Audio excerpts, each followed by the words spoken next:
साला ये दुख का खत्म नहीं होता बे। Hi everyone, welcome to NewsV channel. आज का एपिसोड बहुत इंपॉर्टेंट है। उससे पहले हैप्पी गणेश चतुर्थी आप सब लोगों को। एंड कल एक बहुत ऑस्पिशियस ओकेजन था। कल गणेश चतुर्थी चालू हुआ इंडिया के अंदर एंड इंडिया के ऊपर 50% टैरिफ पे लगा के दिया starting 9:30 AM in the morning. अब वो टैरिफ इनिशियली 25% था, उसके बाद कल जाके वो 50% लागू हो गया। एंड इफ़ यू रिकॉल, अगर आपको याद है तो we were hit with sanctions in 1998।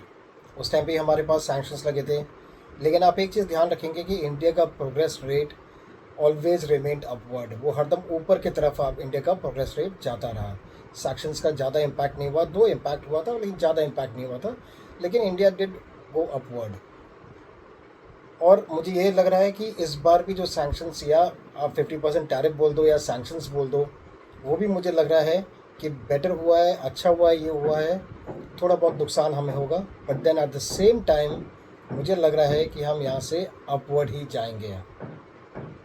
तो यस, अब अपवर्ड जाने की जब आप बात करते हो तो इसका मतलब ये नहीं कि हम इकोनॉमिकली भी अपवर्ड जाएंगे, लेकिन आपको ये भी समझना है कि एक ऐसा कंट्री सामने आया है यूएस के सामने जहाँ पे टैरिफ लगा है और उस टैरिफ को चैलेंज कर रहा है, जो एक बहुत अच्छा एग्जाम्पल सेट कर रहा है for the rest of the world.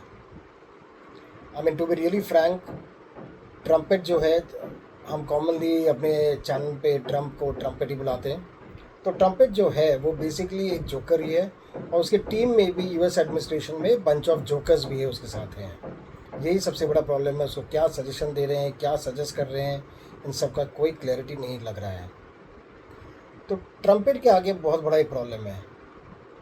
Russia सुनता नहीं है, चाइना का वो कुछ कर नहीं सकता, इंडिया के पीएम नरेंद्र मोदी जी फ़ोन नहीं उठाते उनका, बलूचिस्तान ने कह दिया हमारे यहाँ कोई आएगा तो हम छोड़ेंगे नहीं। अब ट्रम्पेट सोच रहा है ये दुख ख़त्म क्यों नहीं होता है भाई, मैं बजा रहा हूँ या दुनिया मेरी बजा रही है। अब इंडिया के बाद सुनने में आ रहा है कि चाइना के ऊपर भी 200% टैरिफ लगाने वाला है। धमकी तो ऐसे ही मिल रहे हैं चाइना को। अब वो क्यों मिल रहे हैं? क्योंकि रेयर अर्थ मैग्नेट्स है चाइना के पास। अब समझने की बात यह है कि चाइना के पास 90% कंट्रोल है रेयर अर्थ मैग्नेट्स का, ठीक है, जो वो एक्सपोर्ट करता है। अब उसके ऊपर क्या हुआ है कि चाइना ने रिस्ट्रिक्शंस लगा दिया है एक्सपोर्ट पे। अब वो जो रेयर अर्थ मैग्नेट्स है, these are 7 rare earth magnets जिनके ऊपर रिस्ट्रिक्शंस लगाए हुए हैं, और उसके कारण अब हमारे ट्रम्पेट जी जो हैं वो बोल रहे हैं कि मैं 200% टैरिफ लगा दूंगा चाइना के ऊपर।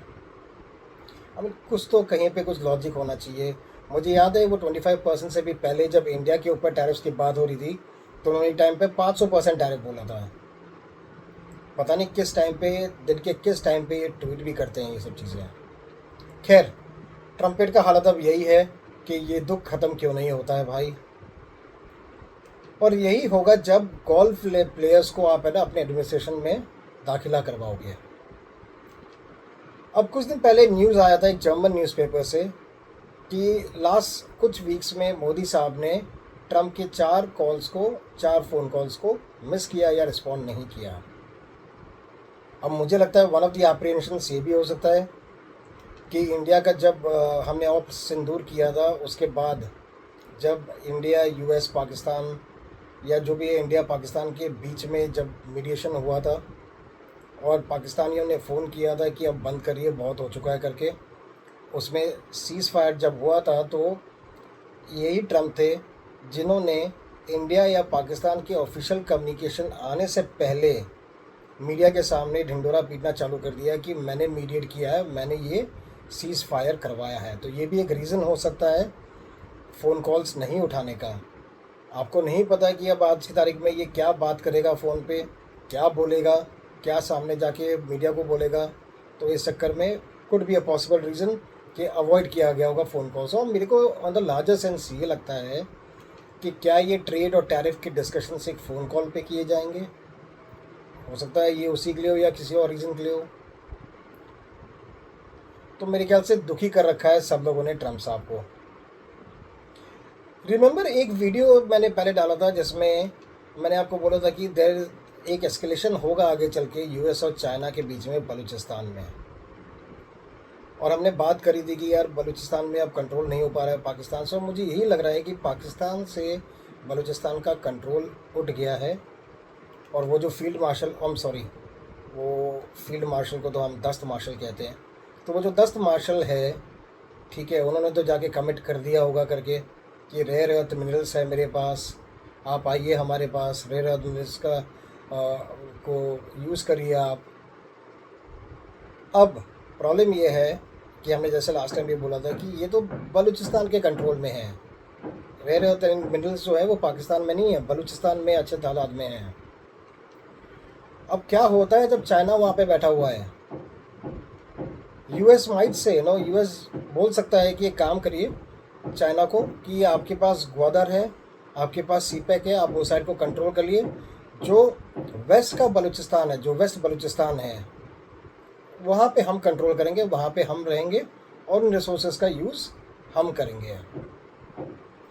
अब वेस्ट सारे रिसोर्सेज जो हैं, ये जो मिनरल्स हैं, ये सारे वेस्ट बलूचिस्तान में ही हैं। अब मेरे को कहीं ना कहीं लग रहा है, जैसे हमने लास्ट एपिसोड में भी बात किया था, लास्ट एपिसोड में, कि there will be a situation, एक सिचुएशन आएगा जब यूएस सोल्जर्स को बूट्स ऑन द ग्राउंड रखना पड़ेगा बलूचिस्तान में, एंड वहीं पे दिक्कतें और प्रॉब्लम चालू हो सकती है। मैंने एक वीडियो में भी आपको बोला था कि यहीं पे इंसेप्शन होगा जहाँ पे पॉसिबिलिटी है कि पाकिस्तान का ब्रेकआउट होगा। ये कोई बड़ी बात नहीं है, ये पॉसिबिलिटी एकदम हो सकता है करके है, and that could be a start of it. यही स्टार्ट है जहाँ से हो सकता है कि अमेरिका ने बलूचिस्तान पहुँचा, बलूचिस्तान से उन्होंने ट्राई किया वेस्ट बलूचिस्तान से रिसोर्सेज निकालने का, वहाँ पे चाइना भी बैठा हुआ है। ये कैसे चीज़ें वर्कआउट होंगी ये किसी को आज की तारीख में नहीं पता है। नाउ ये सिचुएशन बहुत अच्छा हो सकता है बलूचिस्तान के लिए, क्योंकि पहले बलूचिस्तान को आज़ादी मिल जाएगी पाकिस्तान से, ठीक है, और पाकिस्तान और अमेरिका भी कितने टाइम अपने बूट्स को ग्राउंड पे रखेगा वो एक बहुत बड़ा क्वेश्चन है। और मेरे ख्याल से आगे चल के जब पाकिस्तान से आपका कंट्रोल हट गया, अमेरिका ने कंट्रोल कर लिया वहाँ पे, और फिर धीरे धीरे अगर अमेरिका से भी उन्होंने अपना कंट्रोल अलग कर लिया, तो फिर आपका एक अलग राष्ट्र बनता हुआ दिखता है बलूचिस्तान। इसलिए मैंने आपको बोला था एक टाइम आएगा, वो बहुत दूर नहीं है वो टाइम, और चीज़ें वैसे ही हो रही है कि जहाँ पे पाकिस्तान दो टुकड़ों में पड़ जाएगा। अब इतिहास कहता है कि जहाँ जहाँ अमेरिका ने अपने कदम रखे हैं, वो कंट्री या वो नेशन जो है डिस्ट्रॉय हो चुका है, वो कंट्री जो है तितर बितर पूरे हो चुके हैं, ठीक है। चाहे आप इराक ले लीजिए, जहाँ पे उन्होंने ज़िंदगी भर बोला कि मास डिस्ट्रक्शन ऑफ वेपन्स है वहाँ पे भी कुछ नहीं मिला उनको। चाहे आप अफ़गानिस्तान देख लीजिए, ओसामा बिन लादेन को ढूंढते रहे, लेकिन ओसामा बिन लादेन कहाँ मिला उनको, जाके पाकिस्तान में है। और एक इंटरेस्टिंग चीज़ मैं आपको बताता हूँ कि देयर इज़ एन आर्टिकल जो आया हुआ है बलूचिस्तानियों के साइड से, ठीक है, और ये एक वार्निंग टाइप है, आप समझ लीजिए। जो बात कर रहे हैं वो एक्सप्लॉयटेशन ऑफ रिसोर्सेज की है ना। पाकिस्तान मिलिट्री जर्नल्स आउट, अब मैं आपको पढ़ के सुनाता हूँ कि ये आर्टिकल क्या डाला गया है। इट सेज, और ये पोर्शन मैं आपको सुना रहा हूँ करके और दिखा रहा हूँ। It says Pakistan military generals who outwardly present themselves as allies of the United States are in reality the opposite. America itself knows well that they are accustomed to dual policies and hypocrisy. As US President Donald Trump himself openly stated in 2016 about Pakistan's duplicity and hypocrisy, leading him to cut off the aid to Pakistan. Now the same duplicitous Pakistan's Dasht Marshal general Asim Munir, वो ये भी नहीं लिखते हैं वहाँ पे कि field marshal, वो लिखते हैं general Asim Munir, has represented the file of Balochistan's mineral resources and natural wealth to the US. We have repeatedly declared that whoever comes to Balochistan, we will defend our minerals, our resources, our oil and gas, and our coastlines. If any power intervenes and becomes Pakistan's partner in the plunder of Balochistan's resources, then Balochistan will become a quagmire for them one in which they themselves will be trapped. China is a clear example, वो लिखते हैं China is a clear example as its ambitions regarding Gwadar and CPEC have failed due to resistance. तो ये clearly एक message डाला गया है as a sign of warning कि हमारे रिसोर्सेज और मिनरल्स की तरफ अगर कोई आया या पहुंचा तो उसको हार्ड टाइम फेस करना पड़ेगा. एट द सेम टाइम उन्होंने ये भी रेफरेंस दिया हुआ है कि चाइना कैसे एक डिफ़िकल्ट सिचुएशन फेस कर रहा है अपने सीपेक और ग्वादर पोर्ट को लेके बलूचिस्तान में.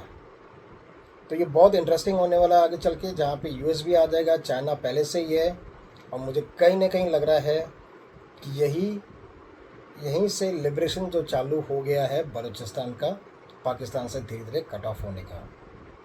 क्योंकि एक बात तो सही है कि पाकिस्तान कंट्रोल नहीं कर पा रहा है और पाकिस्तान ने बोल भी दिया होगा कि भैया हम कंट्रोल नहीं कर पा रहे, अब आप एक काम करो यूएस को कि आप कंट्रोल कर लो और इन एक्सचेंज आपको जो भी चाहिए रेयर अर्थ मिनरल्स वो आप देख लो करके. और बलूचिस्तान का ये स्टेटमेंट आना अपने आप में बहुत एक बड़ी बात है. खैर, अब ये जो दश्त मार्शल हैं पाकिस्तान के, मुझे लग रहा है he will be remembered for a long time. उनकी ना पॉपुलैरिटी बहुत बढ़ेगी आगे चल के. वो इसलिए बढ़ेगी क्योंकि वो सारे रॉन्ग रीजंस के लिए आगे चल के याद किए जाएंगे कुछ सालों में, जब साल बीतेंगे आगे करके. हमने पहले डिस्कस भी किया है कि अगर जनरल्स और मार्शल्स की अगर या आप बात करें पाकिस्तान में, ज़ियाउल हक हो गए हैं, मुशर्रफ हो गए हैं, इन सब का क्या हाल किया गया था और इन्हीं नक्शे कदम पे ये भाई साहब भी चल रहे हैं. तो आगे जाके क्या हाल होने वाला है इनका, ये हिस्ट्री ही हमें दिखा रहा है और हिस्टोरिकल इंस्टेंसेस हमें बता रहा है करके. खैर, जो कुछ भी है, लग तो यही रहा है कि ये बलूचिस्तान को लीज पे दे आए हैं अब यूएस को, और अब देखना है कि यूएस जब वहाँ पे एंट्री करेगा तो यूएस और चाइना के बीच में क्या रिएक्शन होगा. Thank you for watching today's episode. We will catch up with the next episode which will be more interesting. Thank you very much for watching NewsView channel. आप लोग को बहुत बहुत धन्यवाद जो लोग NewsView चैनल देख रहे हैं और जो सब्सक्राइब कर रहे हैं. जितना हो सकता है, अगर आपको कंटेंट अच्छा लग रहा है तो आगे फॉरवर्ड करिए अपने रिलेटिव्स को, अपने दोस्तों को, एंड सब्सक्राइब करिएगा channel. Thank you very much. नमस्कार.